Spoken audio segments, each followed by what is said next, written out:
Hoje nós vamos aprender sobre o pronome mim. Afinal, qual é o correto? Para eu ou para mim?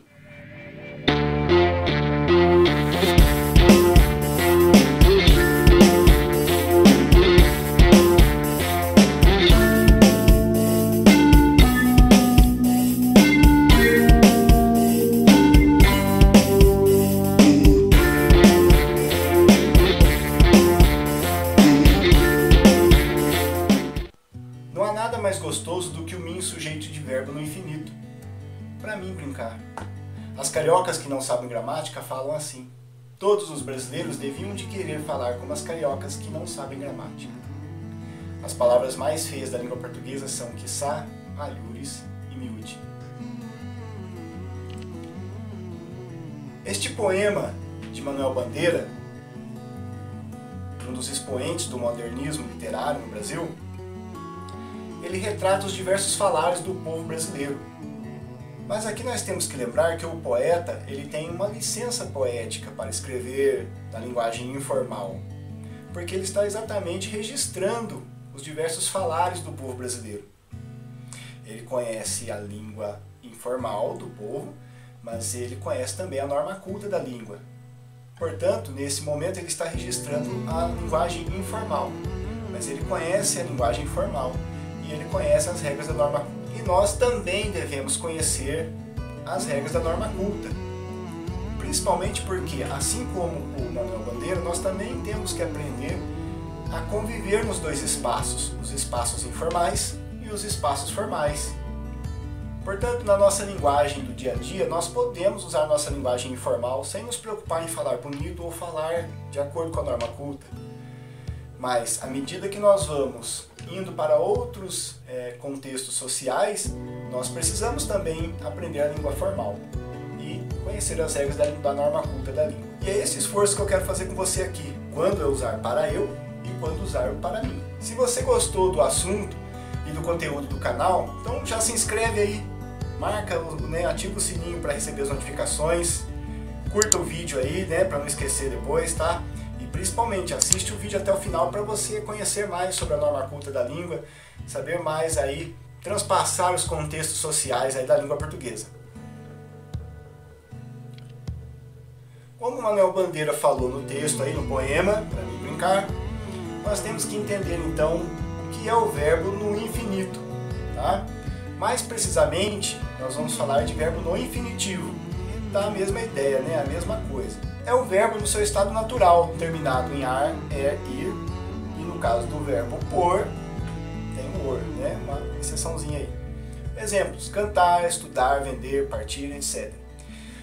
Infinitivo dá a ideia de infinito, né? Ele justamente vem da palavra infinito. Então é o verbo sem conjugação, ele não está em nenhum modo, em nenhum tempo. Portanto, ele pode se transformar em qualquer coisa, né? Verbo, claro, né? Em verbo ele pode ser passado, presente ou futuro. Ele pode estar no indicativo, no subjuntivo ou no imperativo. Então, infinitivo quer dizer, ele está na sua forma mais abrangente. Entendido o que é verbo no infinitivo, vamos aprender então sobre os pronomes pessoais. Então, nós temos dois tipos de pronomes pessoais, tá? Os pessoais retos e os oblíquos. Então, os pessoais retos são os mais fáceis, os mais conhecidos, né? Eu, tu, ele ou ela, nós, vós, eles ou elas. E os pronomes oblíquos que têm uma relação com os pronomes pessoais retos: me, mim, comigo, te, ti, contigo, se, o, a, lhe, si, consigo, nos, conosco, vos, convosco, si, os, as, es, se, si, consigo. Você consegue entender a relação entre eles aí, não é mesmo? Então eu já deixei as setinhas aí para você e a relação que existe entre eles. Tudo bem? Seguindo aí o nosso slide, para que servem então os pronomes pessoais retos e os oblíquos? O pronome oblíquo é um caso do pronome pessoal, portanto faz referência a uma das pessoas do discurso, seja a primeira, segunda ou terceira, tanto no singular como no plural. O pronome oblíquo exerce a função de complemento verbal, isso é importante. Por isso ele se comporta como um objeto direto ou objeto indireto do verbo. Eu tenho um vídeo anterior falando sobre objeto direto e objeto indireto. Tá? É o vídeo transitividade verbal. Vale a pena você conferir para entender mais profundamente o que quer dizer objeto direto e objeto indireto, ok? Seguindo na nossa, o pronome reto faz referência ao sujeito da frase ou oração. Aqui é que está o pulo do gato, gente.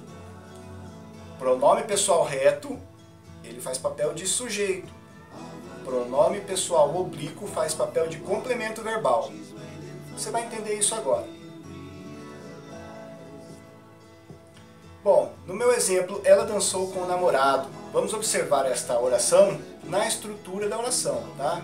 Que é sujeito, verbo e complemento verbal. Tudo bem? Sujeito, quem pratica a ação. Verbo, a ação praticada pelo sujeito. E o complemento verbal, que completa o sentido do verbo, quando necessário. O sujeito, ela, é um pronome pessoal do caso reto.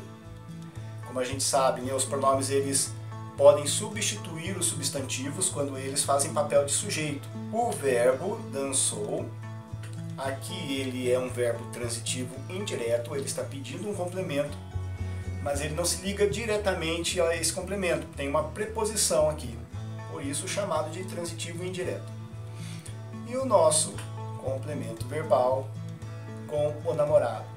Toda essa expressão é um objeto indireto. Bom, agora vai entrar um pronome oblíquo aí.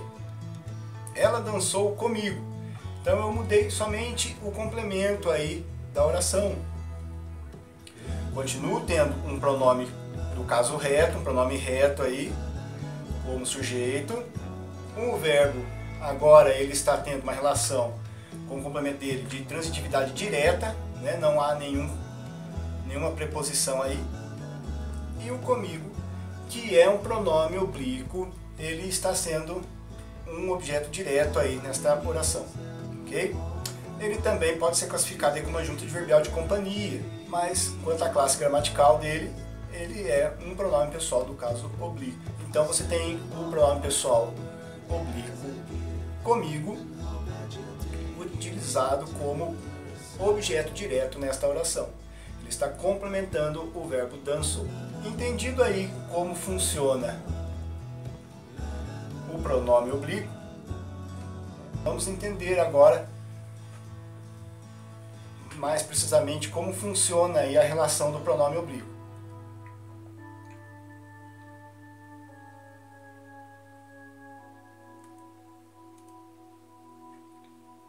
Vamos entender agora como funciona o pronome oblíquo na prática. Se eu escrevesse a oração eu amo ela, você já ouviu alguém falar assim? Está correta? Soa estranho, não é mesmo? Parece que a gente está falando de moela de galinha, né? E aí é que está a questão. Muitas vezes a gente acha que a norma culta é mais difícil. E não. A norma culta ela vem para simplificar as coisas. Não para complicar, para explicar melhor. Como que seria na norma culta essa expressão? Como seria? Eu a amo. Olha aí. O que está destacado é o nosso pronome oblíquo a. Ele vem até antes do verbo, ele pode vir antes do verbo, né? É uma questão de estilo. Vai ficar mais bonito falar eu a amo, que eu amo ela. Uma questão de sonoridade, mas também podemos trazer o pronome oblíquo para antes do verbo. Isso é normal e muito bom que se faça, quando necessário, logicamente. Existem regras para isso.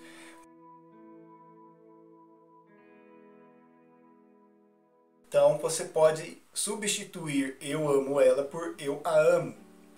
Por quê? Aquele ela, ele tem que ser usado como complemento. Então, não pode ser usado um pronome reto. Ele tem que ser usado um pronome oblíquo. Pronome oblíquo para complementar verbo. Veja mais um exemplo. Eu cortei eu. Você já viu alguém falar isso? Não, né? Nem mesmo sabendo a língua portuguesa, a norma culta da língua, a gente fala desse jeito. Você pode dizer, eu cortei a mim. Aqui eu estou usando o mim, pronome oblíquo, como complemento do verbo. Mas ainda não tá legal, né? Como seria então a forma correta? Ou a forma mais interessante, que é a que nós usamos? Eu me cortei. Então eu trouxe o pronome oblíquo para antes do verbo. Percebeu então a situação? Como é fácil utilizar os pronomes oblíquos e a gente usa até mesmo inconscientemente?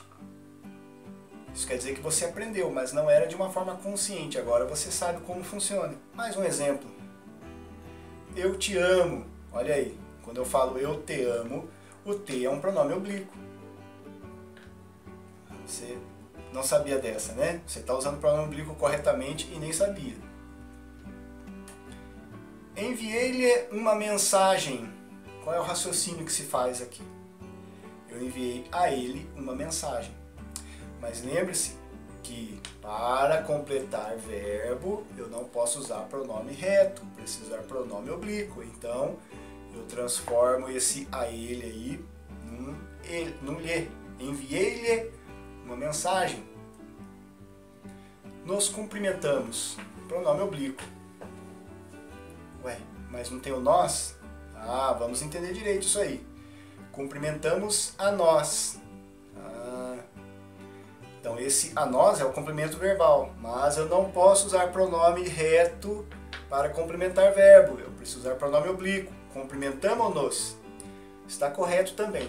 Aqui eu preferi colocar antes, nos cumprimentamos.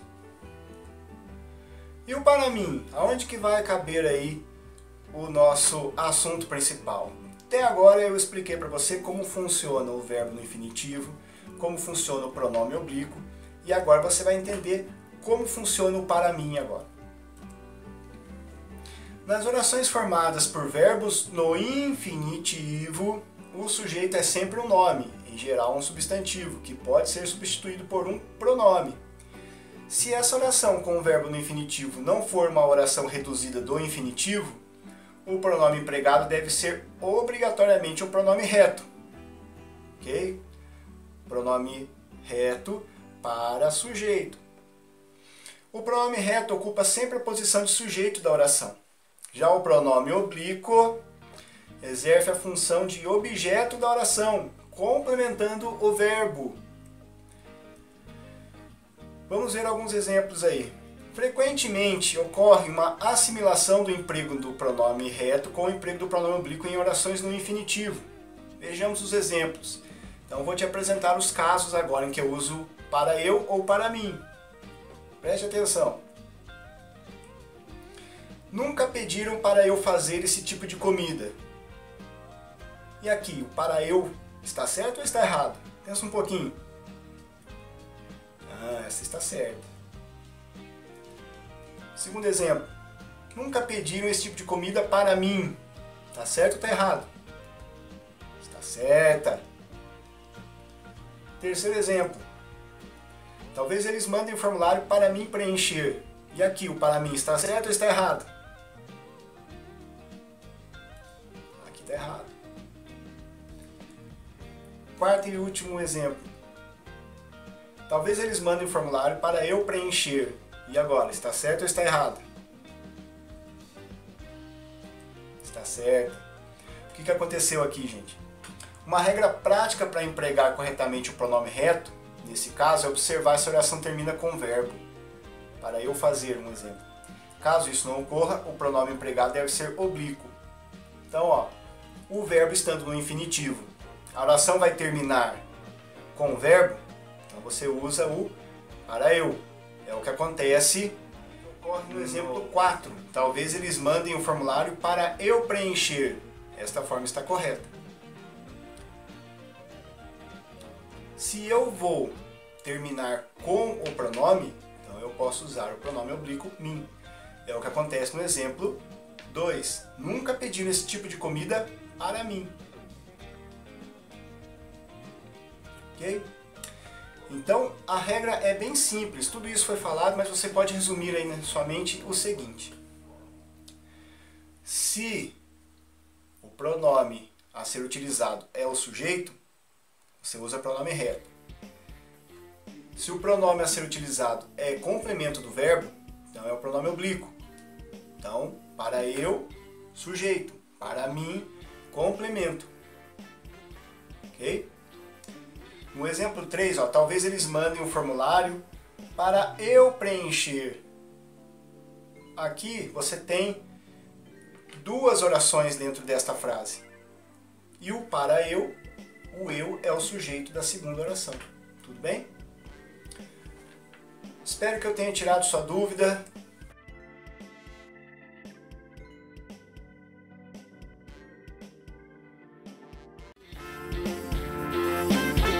Obrigado.